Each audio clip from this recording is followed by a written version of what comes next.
네, 정치권의 이슈와 정책 분석을 통해 여론의 심장을 저격하고 민심의 흐름을 날카롭게 꿰뚫어 봅니다. 여심저격. 최수지 국민의힘 서울시 의원, 안기령 더불어민주당 상근부 대변인 나오셨습니다. 반갑습니다. 네, 안녕하세요. 네, 자 먼저 현안 이야기부터 해볼까 하는데 최근 숨진 채 발견된 서희초등학교 교사에 대한 비극에 대해서 많은 분들이 정말 애도를 하고 또 원인 규명을 함께 촉구하고 있는 그런 상황입니다. 저도 이 기사를 보고 정말 많이 슬펐던 그런 기억이 나는데요. 어느 보도에 따르면 교사 4명 중 1명이 이런 교권 침해 때문에 우울감을 느끼고 있다. 그리고 치료도 받고 있다. 이런 조사가 있다고 합니다. 또 오늘 이주호 교육부 장관은 서희초 교사가 극단적 선택을 한 것에 대해서 학생 인권은 우선시한 반면에 교권이 땅에 떨어졌다 이렇게 강조를 했는데요. 자, 교권 침해 사례는 계속해서 발생을 하고 있지만 국회 교권보호 관련 법안 심사는 올해 0건인 것으로 드러났습니다. 자, 교사의 정당한 생활 지도는 아동학대로 보지 않는 아동학대 면책권 부여 관련 법안. 자, 이게 힘을 받을 수 있을지 먼저 들어볼까요? 네, 우선 저도 소식을 접하고 굉장히 슬펐습니다. 네. 먼저 삼가 고인의 명복을 빌고요. 유족들에게도 위로의 말씀을 전합니다. 극단적 선택에 내몰릴 수밖에 없었던 고인의 안타까운 죽음에 대해서 사회적 공분이 커지고 있는데요. 그런데 이주호 장관이 말씀하셨던 것처럼 학생 인권 보호만이 이번 사건의 원인은 아닐 수도 있습니다. 수사당국이 자세히 밝혀야겠지만 학생 인권 보호가 이번 사건의 원인인 양 이렇게 한정해서 이야기하는 것은 조금 성급하다라는 생각이 들고요.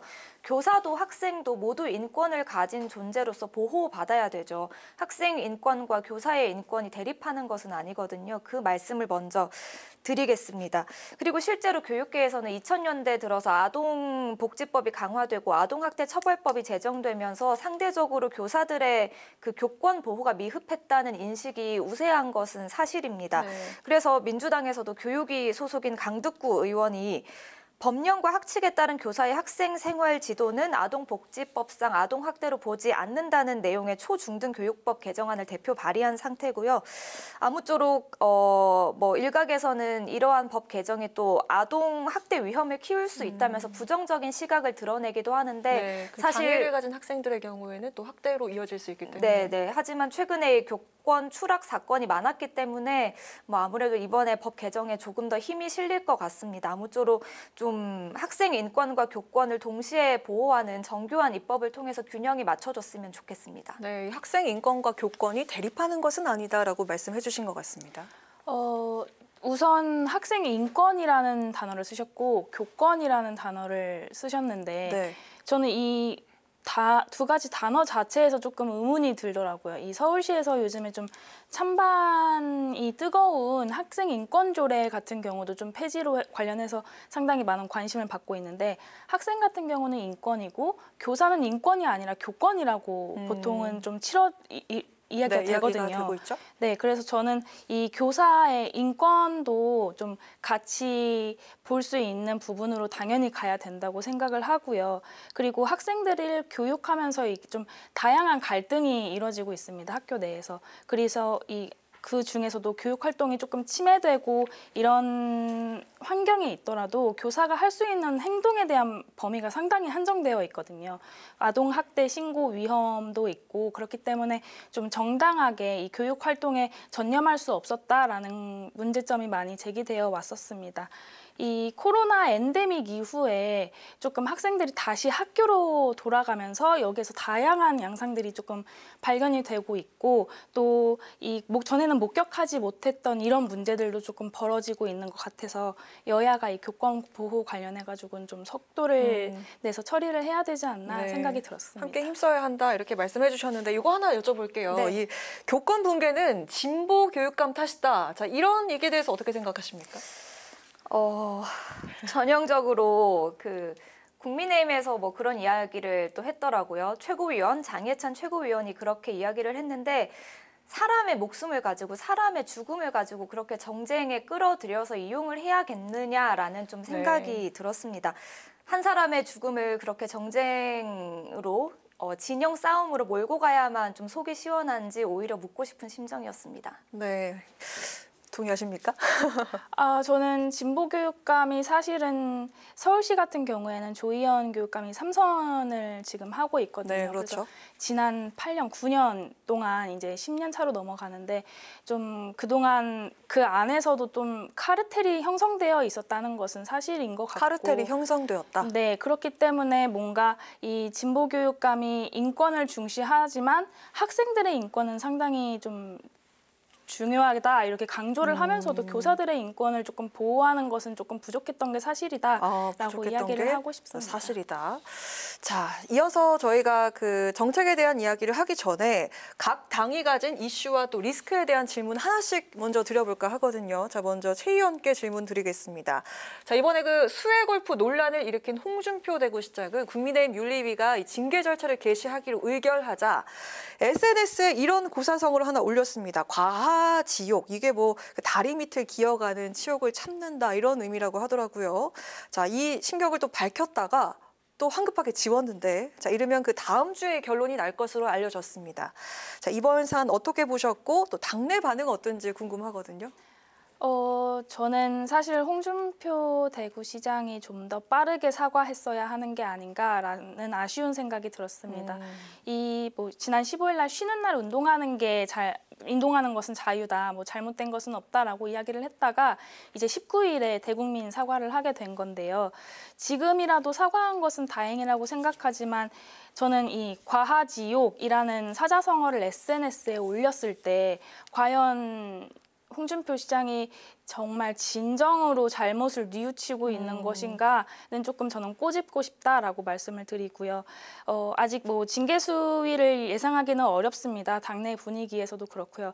하지만 이 권칠승 의원 같은 경우에도 천안함 막말을 했지 않습니까? 그리고 김의겸 의원 같은 경우에도 조금 가슴 아픈 사고를 가지고서는 정쟁화하려고 했다가 뭐 사과 같지 않은 사과를 하고 지금은 조용히 있는데 이 국민의힘이 앞장서서 이렇게 징계에 조금 수위를 높여서 국회 안에서 좀 도덕성을 강조해야 된다라고 이야기를 하고 있을 때 민주당 같은 경우도 좀 이런 막말 의원들에 대한 윤리위를 연다든지 아니면 혁신위가 그렇게 외치고 있는 불체포 특권 이것도 뭐 같이 좀 처리를 해야 되는 게 아닌가. 그래서 국회 자체가 조금 도덕적인 기준이 높아지는 계기를 만들 수 있지 않을까라고 생각이 들었습니다. 네, 그 홍준표 의원 징계 절차 이야기하고 있는데 그 슬쩍 그 야당 의원의 발언에 대한 이야기도 하신 것 같습니다. 네, 불체포 특권 같은 경우에 혁신위가 제안을 했고 얼마 전 의원총회에서 의원들의 총의를 모았다고 알고 있습니다. 그리고 뭐 권칠승 수석 대변인 이야기를 하셨는데 지금 홍준표 시장과의 사례를 비교하시는 건 부적절한 것 같아요. 지금 국가적인 재난 상황에서 홍준표 대구시장은 나 몰라라 하고 혼자 골프를 친 거 아니겠습니까? 좀 비교 대상이 적절하지 않았다라는 말씀을 드리겠습니다. 네. 자, 그럼 그 안기령 대변인께도 이 질문 하나 드리도록 하겠습니다. 그 김남국 의원은 어제 그 국회 윤리자문위가 자신에게 국회의원 제명 징계를 권고한 것에 대해서 유감을 표하면서 공정했는지 이렇게 의문을 제기했는데 오늘 그 민주당 혁신위는 김남국 의원이 탈당을 했어도 민주당 자체에서 좀 책임감을 느껴야 한다. 자, 이렇게 강조를 했습니다. 그 징계 권고에 대해서 먼저 당 반응 궁금하고요. 앞으로 그 민주당 차원에서 어떤 결정이 필요하다고 보십니까? 뭐 당에서는 여러 가지 의견이 나오고 있는 것 같습니다. 다만 외부 인사가 중심이 된 윤리자문위원회의 결정에 대해서 공개적으로 이야기를 하시는 걸 다들 조심스러워 하시는 것 같아요. 일부에서는 가상자산을 보유했다고 하는 다른 의원들이 더 있기 때문에 총 11명이라고 하더라고요. 그래서 그분들과의 형평성 문제도 고려해 봐야 되지 않느냐라는 의견도 있습니다. 그리고 사실 국회 본회의를 통과하기까지 어제 나온 건 자문위의 권고고요. 네. 그다음에 실제로 징계가 이뤄지기까지는 아직 여러 절차가 남았습니다. 그래서 그때까지 뭐 여야 의원들이 자문위의 권고가 적정했는지 여기에 대해서 뭐 여러 가지 다양한 논의를 이어갈 것으로 예상됩니다. 네, 뭐 조금 얘기를 들어볼까요? 어떻게 생각하십니까? 일단 저는 제명이 쉽지 않을 것이다라는 생각이 들고요. 그리고 뭐 일각에서는 뭐 자진 탈당 이야기도 나오고 있는데 이 자진 사퇴할 마음이 있었으면은 조금 진작하지 않았을까. 민주당이 이 상황을 좀 잘 풀어 나갔으면 좋겠다라는 개인적인 생각이 들었고 김남국 의원의 선택을 한번 지켜봐야겠다라는 생각도 들었습니다. 네, 그 김 의원이 만약에 그 의원직을 상실하게 되면 1979년에 그 김영삼 전 대통령 이후에 그 44년 만에 또 의원직 박탈이라고 하는데 또 어떤 결과가 나올지 그리고 민주당 차원에서 어떤 결정을 하게 될지 저희가 지켜보도록 하겠습니다. 네, 그리고 아까 네, 홍준표 시장 이야기하셨을 때 네, 저희 한마디 당 더 하시는 건가요? 인사들 네. 이야기를 하셨으니까 네. 사실 이해충돌 논란에 휩싸였던 박덕흠 의원 같은 경우에도 자문위에서 제명 권고를 받았는데 아직 네. 아무런 그 논의와 절차가 진행되지 않고 있거든요. 그럼 박덕흠 의원 같은 경우에도 자진 탈당, 자진 사퇴를 하는 것이 맞지 않냐라는 또 말씀까지 드리겠습니다. 이렇게 공격이 나오는데요? 저는 권칠승 의원 얘기를 한 거는 사실 권칠승 의원 같은 경우는 그 막말에도 불구하고 아직 당직을 가지고 있잖아요, 수석 대변인. 그래서 그 당직이라도 내려놓는 게 맞지 않냐 이런 말을 드린 겁니다. 당직을 가지고 있다. 그러면 홍준표 시장직을 내려놓을 것입니까? 그래서 지금 윤리위에 가고 그렇게 되네요. 네. 더 중대한 사안 아닙니까? 시민들의 생명과 안전을 책임지고 있는 자치단체장입니다. 그러면 이번 사태에 대해서 책임을 지고 시장직을 내려놓을 것인지 제가 묻고 싶습니다. 윤리위와 홍준표 시장의 결정을 한번 네. 지켜봐 주시죠. 네, 알겠습니다.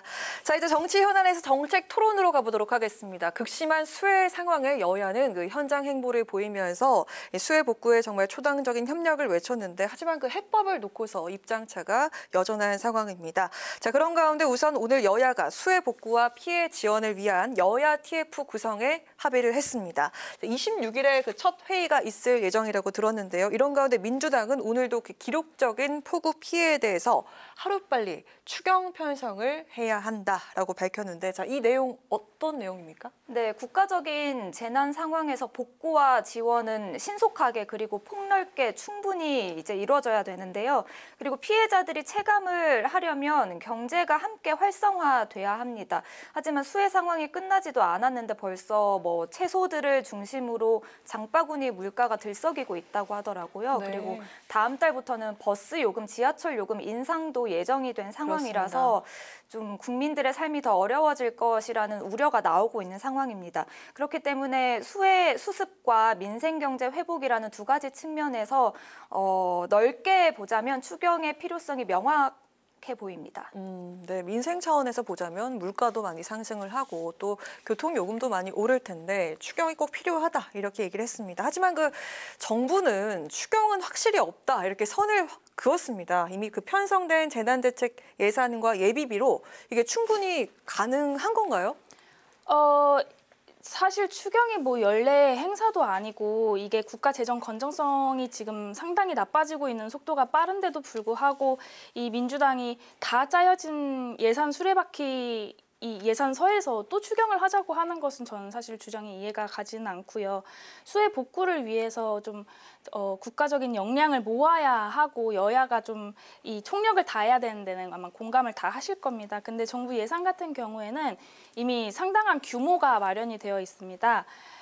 농수산식품부 재난대책비가 3,970억이고요. 그리고 행안부 재난안전특교가 2조, 그리고 기재부 목적 예비비 2조 8천억, 다 합치면 5억이 넘습니다. 네. 그리고 일반 예비비까지 이제 다 끌어서 쓴다고 하면은 추가로 2조까지 더 쓸 수 있는 부분이고요. 아직 다음 주에도 비가 온다고 하고 이 수해 피해 상황이 얼마나 심각한지 계산도 되지 않은 상태에서 이 추경부터 하자고 하는 거면은 누가 추경 심사를 들어가고 그 예산서 지금 공무원들은 다 현장에 파견이 나가가지고 거기서 현장에서도 일을 하고 있는데 그 추경 예산서는 누가 만들며 이게 추경이 급한 게 아닌데도 불구하고 민주당이 이렇게 이야기를 하는 거는 저는 좀 다르게 보이더라고요. 사실 추경을 하면은 의원들이 각자 이 쪽지 예산이라는 것을 챙길 수 있습니다. 쪽지 예산이요? 네. 네. 그 추경에서 그 수레바퀴를 맞추는 과정에서 조금씩 떨어지는 금액들이 남거든요. 그거를 이제 지역 예산이나 이런 걸로 챙길 수가 있는데 저는 이 제일 거대 야당이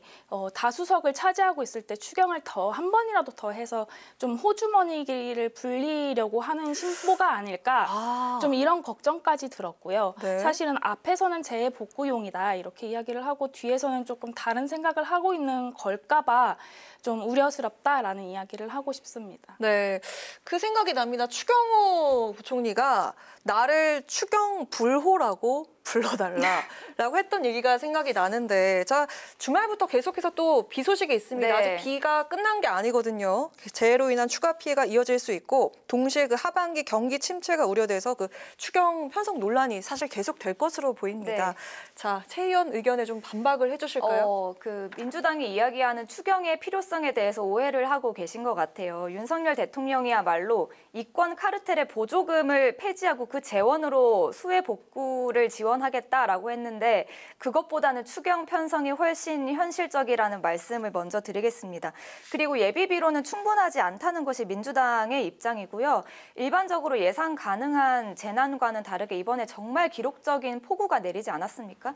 저도 그제 그 당 지도부와 함께 경북 안동과 예천 다녀왔는데, 그 산사태 피해가 난 예천을 다녀왔는데요. 정말 직접 두 눈으로 보셨군요. 네네, 다녀왔는데 정말 깜짝 놀랐습니다. 저는 네. 그냥 산이라고 생각을 했는데 알고 보니까 마을이 토사에 뒤덮인 거였더라고요. 기존에 산이 아니었던 곳이 산처럼 돼버렸군요. 네네, 토사에 다 묻혀서 그런 상황이더라고요.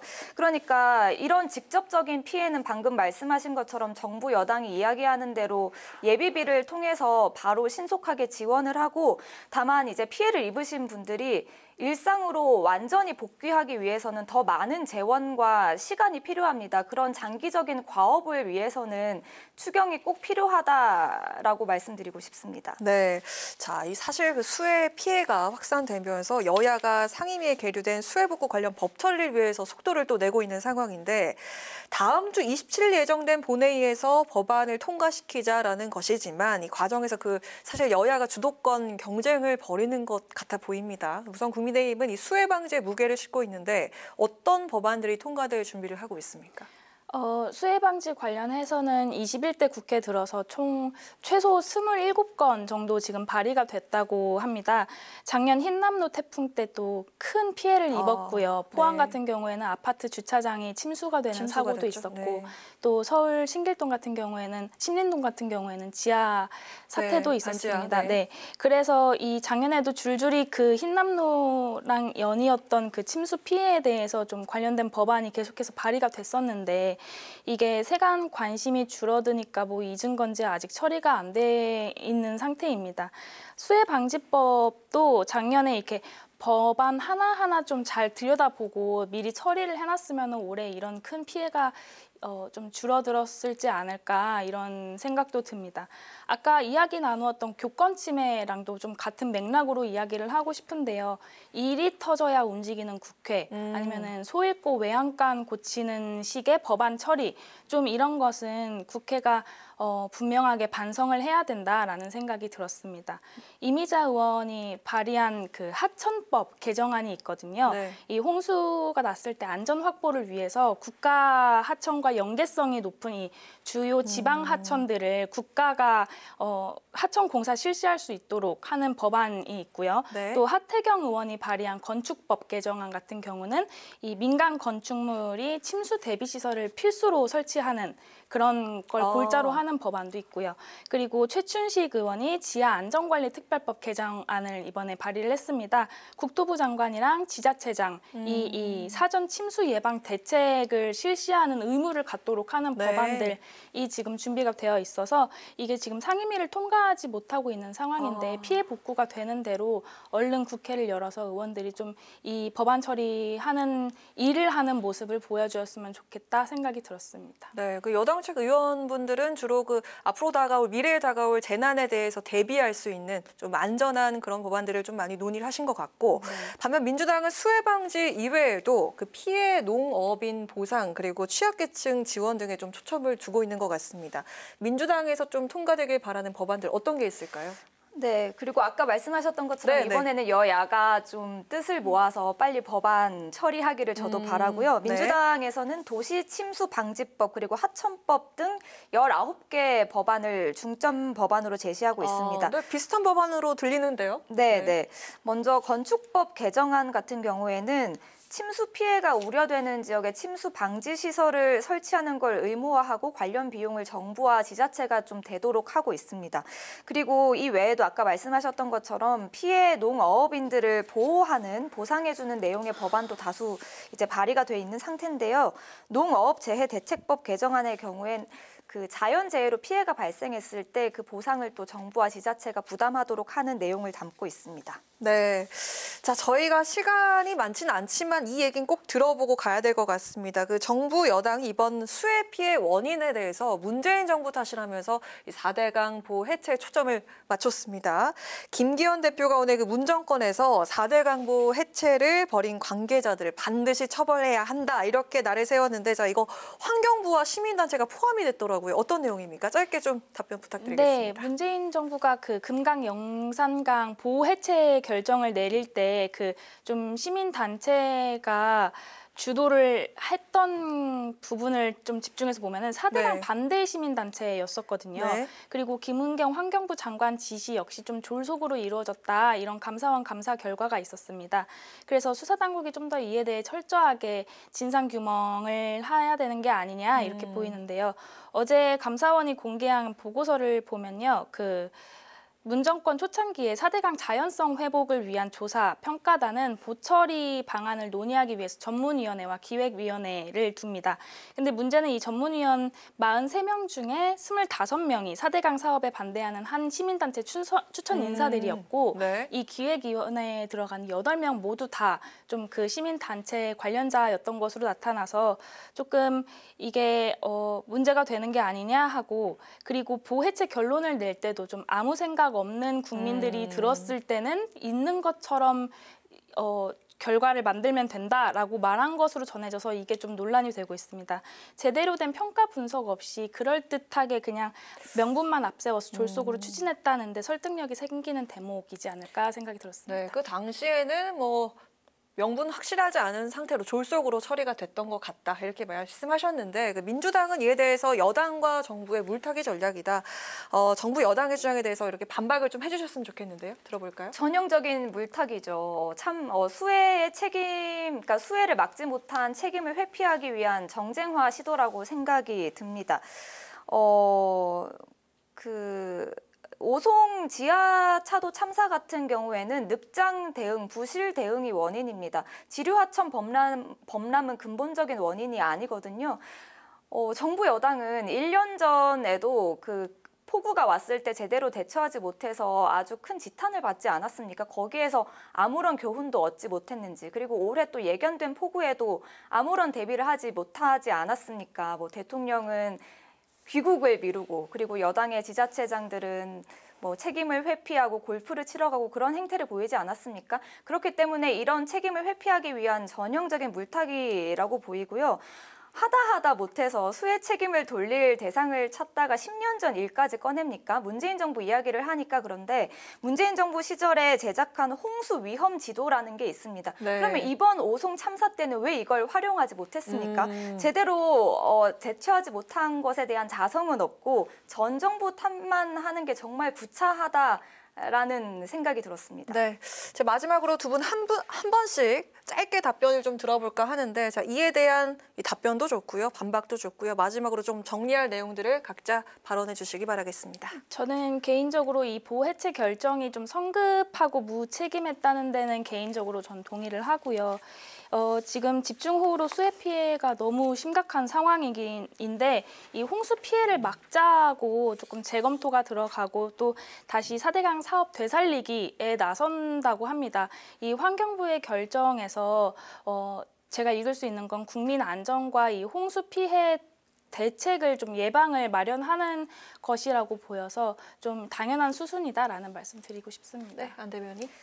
온라인상에서 무정부 상태라는 해시태그가 유행하고 있습니다. 윤석열 대통령과 여당은 이 재난마저도 정쟁의 수단으로 삼으면서 예전에 토건 세력을 앞세워서 진행했던 이명박 정부의 4대강 사업을 재추진하려고 하는 것 같은데 정말 정부의 책임 있는 태도라고는 전혀 생각되지 않습니다. 네. 자, 아무쪼록 이번 주말부터 또다시 정말 전국적으로 많은 비 예보가 또 나와 있는데 피해가 발생하지 않았으면 하는 마음이고요. 여야가 그 집중호우로 인해서 피해 복구에는 또 한마음이잖아요. 그리고 정쟁보단 협치로 수해 지원에 총력을 다하는 모습을 기대해 보도록 하겠습니다. 자, 지금까지 최수지 국민의힘 서울시 의원, 안규령 더불어민주당 상근 부대변인과 함께한 여심 저격이었습니다. 두 분 고맙습니다.